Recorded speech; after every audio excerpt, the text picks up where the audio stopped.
E a paz do Senhor, aqui é o irmão Felipe.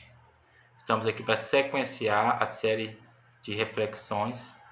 Estamos refletindo, meditando juntamente com os irmãos sobre o Sermão do Monte. Estamos no capítulo 6. Falamos sobre, dentro do capítulo 6, falando sobre as esmolas, sobre a caridade, falando sobre a prática da justiça, falando sobre como se deve orar e falamos sobre a oração do Pai Nosso. E a oração do Pai Nosso não é a oração do Pai Nosso. Aqui na minha Bíblia de Estudo Genebra está escrito oração dominical. Também não é oração dominical, não sei aonde eles tiraram para colocar aqui o título de oração dominical, mas nós damos esse título comumente, tanto entre evangélicos quanto entre católicos ou de outras facções protestantes, né, protestante e cristã, que é o que eu queria dizer, ramificações, né, cristãs, dentre outras ramificações cristãs, não facção, é uma facção, uma divisão, né, mas não sem, voltando ao assunto, é comumente chamado oração do Pai Nosso. E como é comumente, então nós chamamos de oração do Pai Nosso. E falamos em dois vídeos falando sobre a oração do Pai Nosso. E esse vídeo eu falei que ia voltar no versículo 12, no versículo para poder falar sobre o perdão. Ok? No versículo 12, Jesus fala assim: perdoa as nossas dívidas, assim como nós temos perdoados aos nossos devedores. O pecado, ele é uma dívida. Estamos em dívidas diante de Deus. Por isso a expressão perdoa as nossas dívidas. Você não comprou nada de Deus. Você não foi no mercadinho de Deus. Você não pegou um dinheiro emprestado com Deus. Que dívida é essa que você tem com Deus? A dívida que nós temos com Deus é que são os nossos pecados, né? Perdoa as nossas dívidas. Mas na verdade Ele já perdoou todas as nossas dívidas, né? Essa oração é uma oração, como se diz, por uma santificação progressiva, em que você ora porque mesmo salvo, mesmo tendo nascido de novo, nós deslizamos, nós deslizamos, falhamos, principalmente naquelas áreas em que tivemos ou que temos algumas inclinações pecaminosas. São as áreas que temos que mais vigiar, nas outras também, mas nessas também, porque somos tentados, né?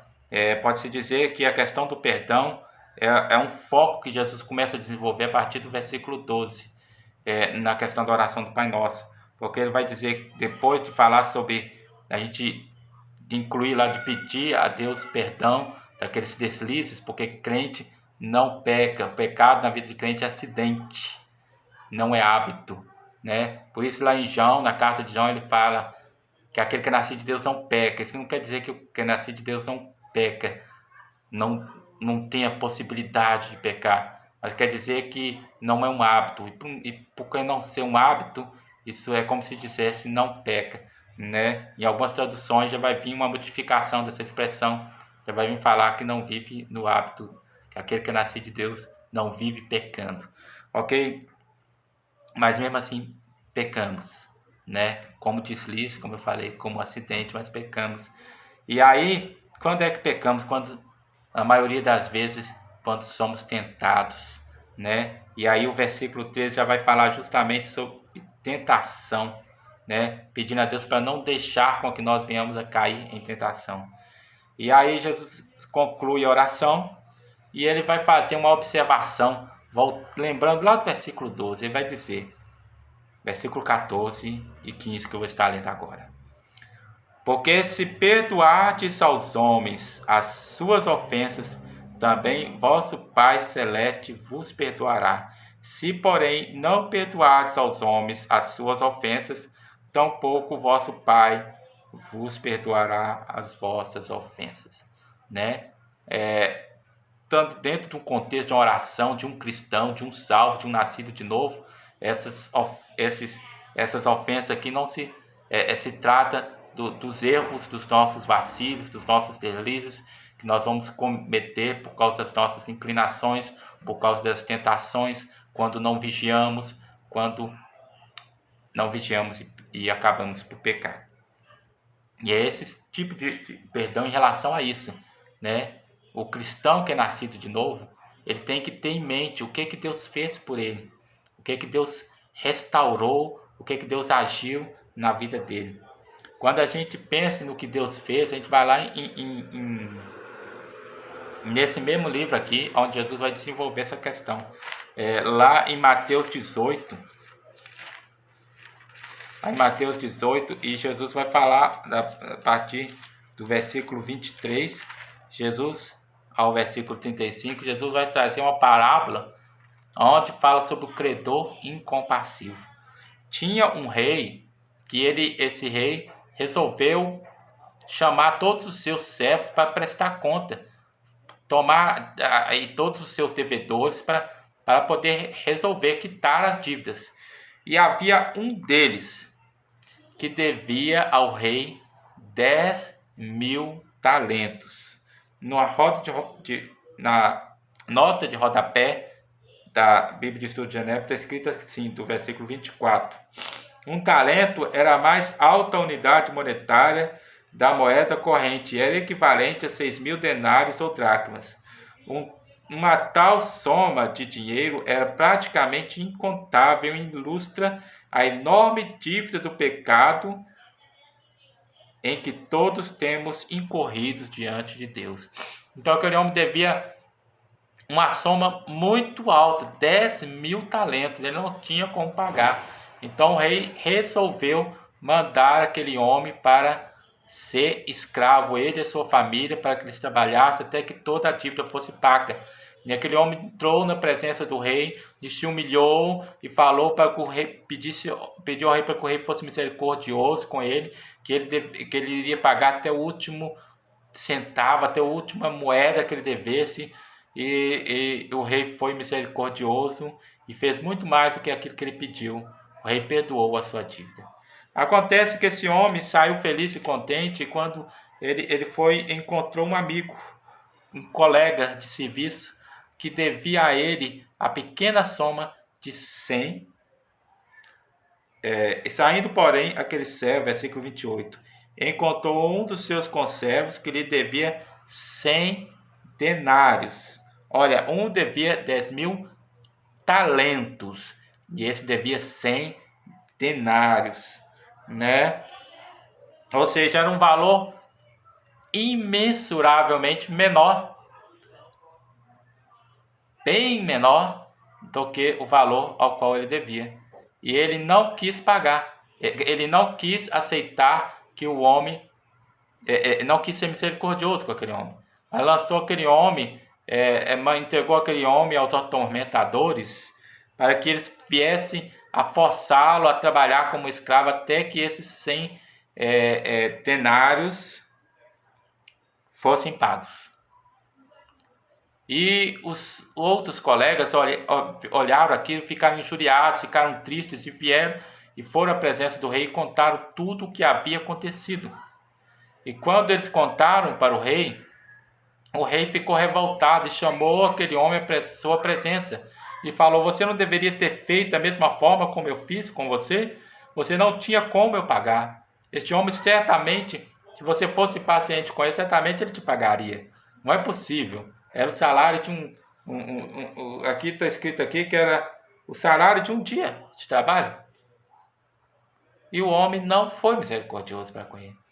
Irmãos, o que Deus perdoou a nós é imensuravelmente o pecado contra Deus é um crime contra o eterno. Pode-se pagar dívida eterna? Por acaso você tem condição de, com todos os seus atos de justiça e bondade, as suas caridades, o seu andar bondoso, e por acaso você tem condição de se remir diante de Deus, porque os seus atos, os seus pecados contra Deus é o pecado contra o eterno? Pode ser paga uma dívida que é eterna? Não. Mas Deus nos perdoou as nossas dívidas e entregou o seu Filho, que é o Cordeiro de Deus, né? O Cordeiro de Deus, ou seja, somente um sangue eterno, né? O sangue do eterno, né? Do eterno, corrigindo a expressão. Somente o sangue do eterno, o Cordeiro de Deus, o único que poderia tirar o pecado do mundo, né? E por acaso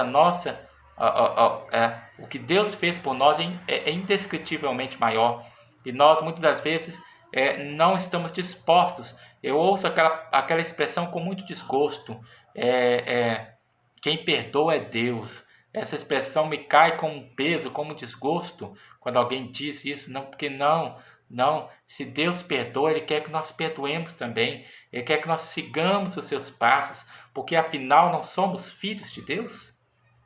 Não fomos chamados para ser filhos de Deus?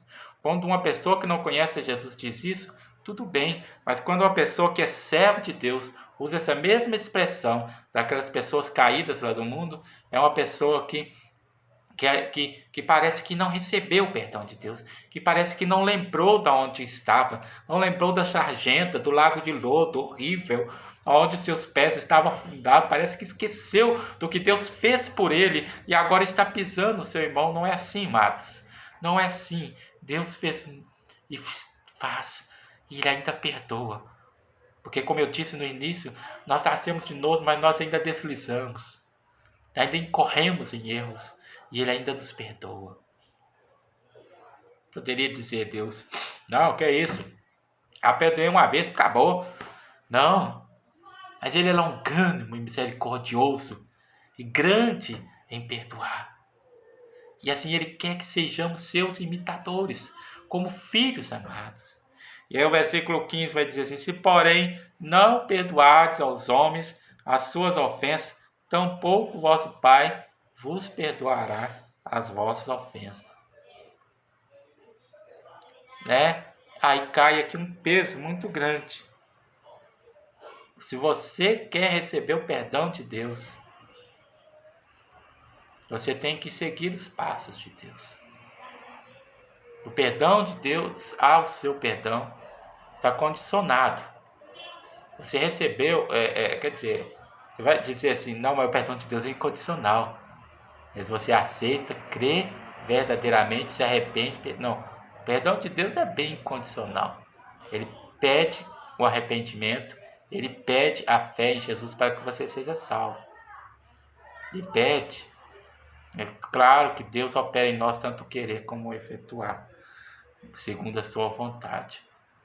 Mas aqui, esse texto aqui, ele é um texto muito sério, porque nós recebemos de Deus perdão. Ele quer que nós perdoemos também. E se nós recebemos de Deus o perdão, mas não estamos prontos a perdoar, isso é terrível. E Jesus disse aqui que se nós não perdoar de coração, tampouco nosso Pai Celestial nos perdoará. Né? Ok? Ou seja, se você recebe perdão de Deus, você tem que estar disposto também a perdoar. E se você recebe o perdão de Deus, Deus mantém o perdão dele se você perdoar os seus. E ele dá perdão para você. Mas se você não perdoa os seus, como pode querer receber o perdão de Deus? Isso prova também, para concluir aqui, prova também que você nasceu de novo. Quem perdoa nasce de Deus, não da vontade da carne, nem dos homens, nem do sangue, mas de Deus. Por isso que quem nasce verdadeiramente novo tem a natureza de Cristo. Como pode alguém que tem a natureza de Cristo não perdoar? Nisto saberão que sois meus discípulos de Jesus, quando vos amardes uns aos outros. Então isso cai como um peso. Em outras palavras, poderíamos dizer que uma pessoa que não perdoa Ele não nasceu de novo. Ele não conhece verdadeiramente o perdão. Ele não é uma pessoa transformada, porque a natureza de Deus não opera nele, o fruto do Espírito não está presente nele. Isso traz um nó na cabeça da gente, por quê? Porque nós vivemos dentro de religiões. E a religião, ela mecaniza algumas coisas. A gente pensa que porque uma pessoa é membro da igreja, que porque uma pessoa é cooperador, que porque uma pessoa é um pastor, porque a pessoa é um diácono, é um dirigente de oração, que é um pregador, a gente é levado a acreditar que aquela pessoa nasceu de novo. Mas infelizmente muitos que estão na igreja apenas são membros da igreja organização, mas ainda não nasceram de novo, ainda não se tornaram verdadeiramente membros do corpo de Cristo. Eu deixo essa palavra para que você possa pensar mais além daquilo que eu estive falando, né? Este vídeo tinha o objetivo de ser apenas de 10 minutos, mas o que eu passei para que os irmãos possam estar meditando e possam estar conscientizando. Eu não estou disposto a perdoar alguém me feriu demais. Quanto você fere Deus, cara? Quanto você fere Deus? O quanto você feriu Deus? E o quanto Ele te perdoou? Se nasceu de novo, então ande como seu pai anda. Fale como seu pai fala. Ame como seu pai ama. Você não nasceu da carne.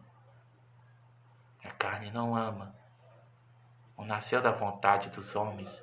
Os homens vivem em guerra. Não nasceu da vontade do sangue.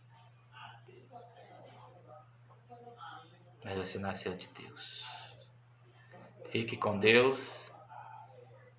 E creio que essa mensagem foi uma bênção para a sua vida. Compartilhe, curta. E Deus te abençoe.